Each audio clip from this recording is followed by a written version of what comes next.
Hello everyone, today in this video we will fight against the advanced character of our world around us, and this time we will answer the question that many people ask. So the question is as follows: why many intellectuals, I'm not saying intellectuals but intellectuals to emphasize that they are different than really intellectuals, why do intellectuals are attracted to the leftist ideologies and they go to them like flies go to shit, or honeys go or bees go to the honey? Answer is simple. Surprisingly, it's very simple, because these intellectuals are completely non-humble guys. They are full of hubris, empty pride, and these guys want only to impose their theories on others.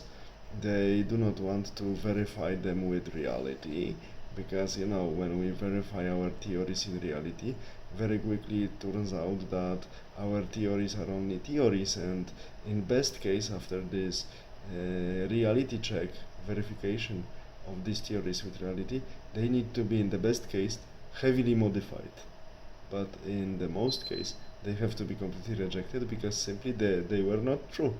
They were only a fantasy, only theories.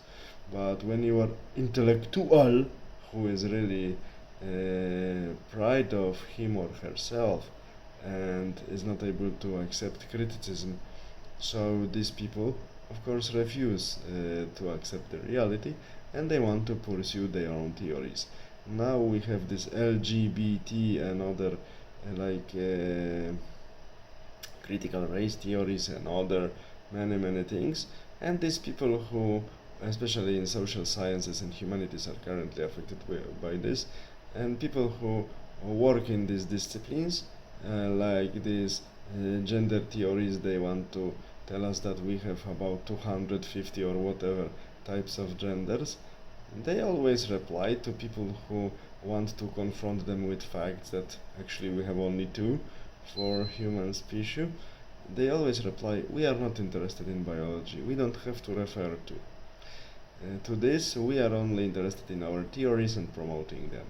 Yeah, so we see why people who are completely vain, full of incredibly high level of vanity, follow the leftist ideologies, because leftists nowadays especially do not refer to reality, and this is a type of harmful heritage of such idiot pseudo-philosopher like still living Mr. Jürgen Habermas, German philosopher, whose main achievement in quotation, of his all philosophical discourses is exactly, you can guess, elimination of reality from the discourse.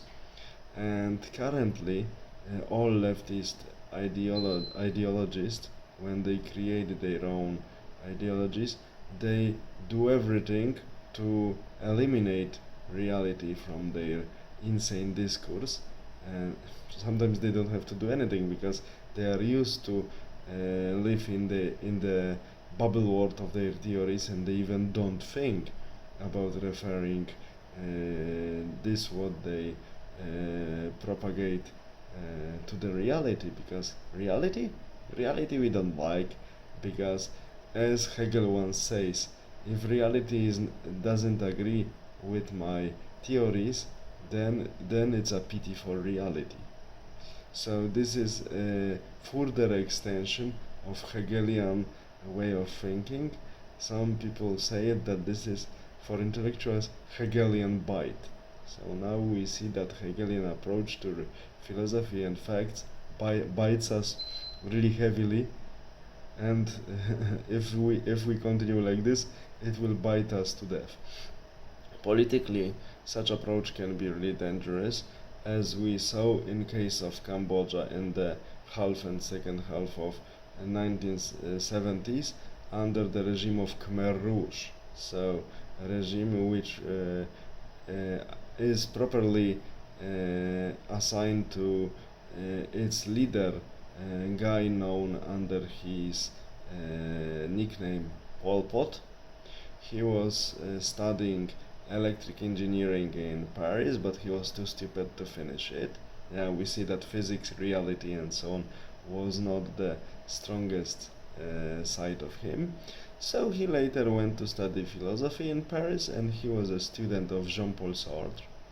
Actually, Jean-Paul Sartre, like Antonio Gramsci, all of these leftist thinkers, they were brave, in quotation. They were spreading their own insane ideas, but when the death was coming to them, like Jean-Paul Sartre, and we know recently it was revealed also Gramsci, they were crying for a priest for giving them complete absolution of all sins. Suddenly, when problems came, real problems like death, these people recall themselves this what they were taught by their parents, grandparents, and cousins when they were children. And suddenly, they wanted to be secured in case there is something on the other side. We see they were, these people like Jean-Paul Sartre or Antonio Gramsci were worth nothing because we evaluate people by their deeds, not by their declarations they make. So if the author was nothing by behavior, their theories created by them, are also nothing. But coming back to guy known under his nickname Pol Pot, later when he came back to Cambodia after studying with Jean-Paul Sartre, he tried to do everything to introduce these insane theories into life, and within 4 years he eliminated 2 million people in Cambodia, 1/4 of the population. And the funny thing is that he never had any remorse and he never felt guilty for this what he did. And the way how he excused himself was really very symptomatic, typical to currently acting leftist ideologists. He was excusing himself like this. I wanted to avoid Vietnamization of Cambodia, but actually Cambodia was not Vietnamized. Vietnamese minority was quite small when he came to power, and I wanted to save my Khmer nation. And anyway, he concluded, I'm an idealist.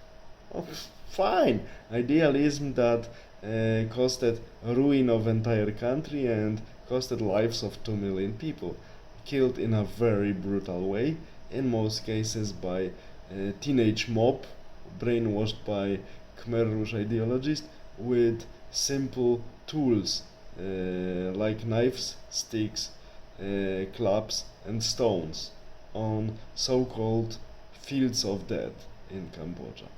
So, yeah, but he was only idealist, so I know leftist brothers and sisters from all around the world, they will excuse him.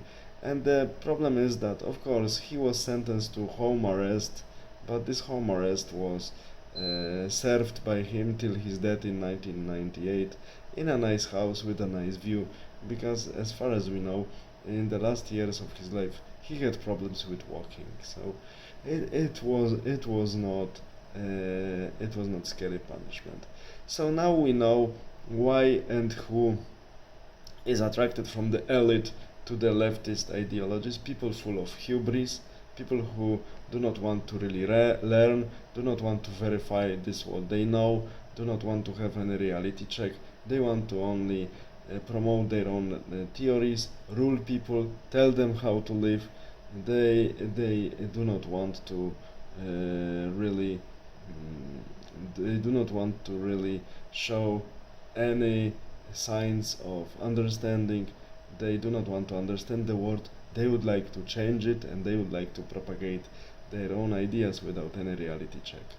And this is the problem, because these people are not accountable for this what they do. They are not responsible for their own deeds. That's why they are the most dangerous. So now I hope that with examples and so on I explain you who and why is attracted to insane ideological movements like leftist movements from so-called intellectual elite. All the best, have a nice day, bye.